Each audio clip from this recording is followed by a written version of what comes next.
You're listening to the Marne Report. Well, hey, Fort Stewart-Hunter Army Airfield, it's Molly back at it again with another edition of the Marne Report podcast. Today, I have a very, very special guest with me, our brand new Fort Stewart-Hunter Army Airfield Garrison Commander, Colonel Marc Austin. Colonel Austin, thank you so much for being on the show with me today. I'm very, very excited to be on the show with you. I had to get maybe a very third one in there to beat you out. Well, again, thanks again for being here with me to just answer a few questions. We want to get to know you a little bit. Fantastic. So, first things first, why don't you tell us a little bit about where you're from? So I say Buffalo, New York, but it's actually a small little town, a suburb out there called Marilla, about 20 miles outside of Buffalo. That's okay. So I have a question about your favorite sports team, and I feel like I might know the answer now. It's in the water. I don't have much choice. I'm not a bandwagon person. It is the Buffalo Bills, and yeah. I gotcha. Okay, so you've been in the military for how long? Enough that I lost count. All right. So what exactly have you done? What have been some of your jobs, or your most favorite jobs? Oh, my most favorite jobs. So I started off enlisted. So I was back in 2000. I did that for about 3 years up at what is now Fort Liberty, and that was a good time up there. Commissioned in 2001, and then from there I think I held the majority of positions that I think most officers have throughout their careers. I've been a platoon leader in 101st, company commander in 1st Cav, field grade time with 3rd CR, and then I did battalion command here. And throughout the journey, I was fortunate enough to spend some time at HRC, in the Pentagon. I learned to walk those halls. Did an OC job over in Germany, and spent last year in London. Wow. So you've pretty much done a little bit of everything. If I can ask you, what motivated you to go from enlisted to commissioning as an officer? The Army told me no, and I took matters into my own hands, and I went for a commission as opposed to doing what the Army wanted me to do. Okay. All right. Fair enough. So I know that you were a battalion commander here previously, right? I was. So do you see a change from when you were stationed here before to now that you're back here on Fort Stewart-Hunter? So I wouldn't call it a change. It's in some ways it's that weird comfort. Sure. And so it's coming back and seeing the community for what it is. You know, we've moved back into the same neighborhood area, and there's no change in the sense of everybody's still friendly, everybody's still nice. The kids are going back to the same school, and the teachers are fantastic. The kids get along. They've fallen right back into new friends, but it's like that old comfortable jumper that you throw on in the wintertime. Yeah. That's awesome. Yeah, it's like putting on your favorite socks. And you did just mention that you were in London, right, last at the Royal College of Defense Studies. It was. Correct? Yeah. So I want to know about that, but first what I really want to know is if you met Harry Potter. I didn't, but my daughter, I think, has read it at least twice now. Natalia is a huge fan of Harry Potter. Yeah. And, yeah, so we know all about it from firsthand knowledge of an 11-year-old reading it for us. Did you go exploring all over? And It was a fantastic year, and we live central London. I saw more shows in a year than I have in the rest of my life combined. It wasn't even close. The kids got to enjoy it as well. It was a great family experience. Any royal family sightings? We were fortunate enough to be invited to attend the King's birthday this past year. What? Yeah, so we were down on the lawn when he did reviewed the troops, and then we walked down to the palace, and we were right in front there as they did the flyover. Whoa, what a bucket list moment. It was pretty right? cool. Like, it was very cool. Oh, I was at the King's birthday party. So tell me, you told me you've got a daughter that's 11. Tell me about the rest of your family. Well, that 11-year-old daughter has a sister who's also 11-year-old. So they have twin 11-year-old daughters. They both attend school here on post. I have a 9-year-old son and a 7-year-old son. And then I have a 25-year-old daughter who's out of the house and living about 4.5 hours away down in Sarasota. So it's good to be back in the area. If nothing else, we're close to the oldest. Yeah, that's great. And then you say back in the area. What is just the one thing that when you finally got back here that you were just dying to do? So my wife, she loves the water, and I think what we want to do is get back out on the water. We haven't done it yet, and it's on our list of things to do. Sure. You going to get a boat? Everybody moves here and gets a boat. No, because I've heard the phrase, the two best days of owning a boat is the day you buy it and the day you sell it. Yep. And having lived here, I've had a lot of people explain that one to me. Yeah. So we have friends who own boats. That's what I was about to say. And so we're going to be freeloaders, and we're going to enjoy other people's enjoyment on that. Yeah, right. I was about to say the best kind of boat is a friend's boat, right? Exactly. Yeah. Or rent a boat from MWR, right? There you go. Yep. Okay, so back to the sports thing. Buffalo. Yes. All right, respectable team. I'm not mad at it. But tell me, do you have any other favorite sports teams, or what is actually your favorite sport? So American football Sure. would be my favorite sport, but the rest of the families is football. Sure. Because living overseas now for 3 years, our kids have grown up, and it's football, and then there's American football. Yeah. So we spent a lot of time in Germany and England watching and playing football and enjoying that part. Did you go to any games?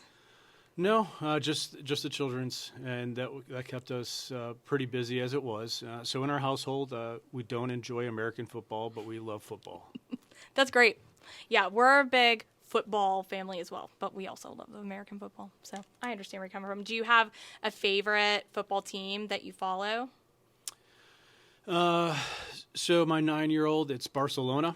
Okay. And that's, we don't follow religiously, but that's the one. If it's on TV, it comes on. And then just this past month with the World Cup, So fun. with the women. So that was fantastic. They just, spoiled it this year for us by not advancing, but it was still fun to watch. Yeah, it's a super fun game to watch. So as a battalion commander, you with the 2nd Brigade, right? I was over in Sparta. What did Lieutenant Colonel Austin think that a garrison commander did? I'm going to hit you with your own question. Wow. What did I think that I would do or did? I don't know. We didn't have a lot of engagements. I saw him at a lot of events. In fact, I remember the tree lighting ceremony, a lot of the holidays, a lot of community events. But outside of that, I couldn't really tell you. Who was the garrison commander? So that was, my second year was Colonel Logan. Yep. And then before him, my first year. Hedrick? Or Walter? Walter. Colonel Walters. Sure. Do you remember the elf at the Christmas tree lighting? I do. That was me. That was Molly the elf. Molly the elf. Yep. So nice to meet you again. Pleasure. Okay, so do you have a mentor whose advice that's just really stuck with you that you always try to pass along to your workforce? Or just your family or anyone? That's a question for my wife. She would, she might have some colorful ones there. I think one of my favorite ones that I've heard throughout the years, and it's just different variations of the same thing, is if you didn't have time to get it right the first time, what makes you think you'd have time to get it right the second time? Sure. And so, focusing on what it is. Yeah, just really taking the time to put that effort in to make it great. Yep. I love it. Do you have any favorite books? Are you a reader? I do read. You have the fun ones, the serious ones, and someplace in between. I just finished a reread of Atomic Habits from James Clear, which is probably one of my favorite books. And so kind of like focusing going into command on things I can do better. Sure. About myself, yeah. Sure. Do you have anything that maybe our the Garrison workforce or just anyone listening, in order to grow to be a better leader, would you suggest that book, or is there another one? Atomic Habits by James Clear. Yeah, you got it. Yeah, I'm going to check it out. I'm putting it on my list. All right. I'll let you know. I'll quiz you. Give you a book Check report. on learning. Okay. And so if you could go back, but we're going back to Second Lieutenant Austin. Ooh, Second Lieutenant Austin. Yeah, so now you're Colonel Austin. What would Colonel Austin tell Second Lieutenant Austin, if you had any advice? Be present. And when I say that, like, live in the moment. It's so easy, especially in today's world, and I'm guilty of it. And I work on being a better husband, a father, and a leader. It's the media in front of you. It's the constant. It's that phone call. It's the tablet. It's the TV show. It's somebody else's device, and it's so easy to get lost in something else as opposed to being there in the moment and appreciating.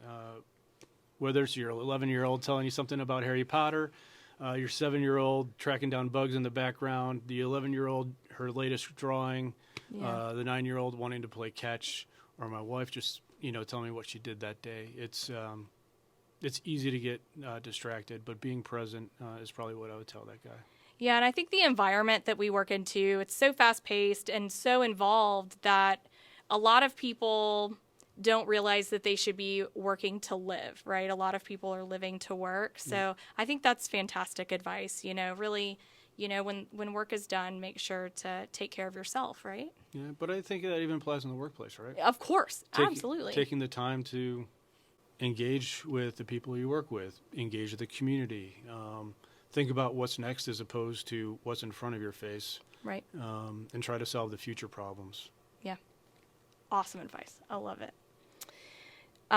So what are you, this is my last question, so you're almost out of the hot seat, but what are you the most excited about now that you're in this new role? Most excited about, I think the draw for me of Garrison Command is the ability to have such a positive impact across such a great scope. It's not only the soldiers on a daily basis. It's not only the families, it's not only the Department of the Army civilians, it's not just the contractors, it's the community, and just all working together. And it's pretty neat to see. I mean, the directorates here are just absolutely amazing. I mean, just what they do on a daily basis. I mean, just what your team here is doing, and spreading the message. It's pretty powerful and impactful. And I don't think everybody understands just how deep and how caring the Garrison staff is and what they do for everybody here. And it's pretty cool to see and learn about this as I grow into this role. Well, we're so happy to have you. I think it's going to be a fun ride. Do you have anything else that you want to add? Go Bills. Oh, you know what? Go Titans. Transplant. All right. Well, that is all that we have for this week's edition of the Marne Report podcast. Colonel Austin, it has been an absolute pleasure. You can come back anytime you want. Thank you much.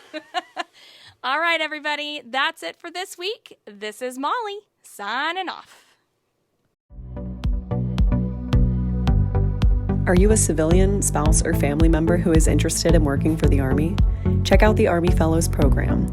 This 2-year program allows you to experience the work environment of the Department of Defense while blending work assignments and developmental opportunities that will help you grow into an Army civilian professional with eligibility for permanent placement across the Army. For more information, visit portal.chra.gov.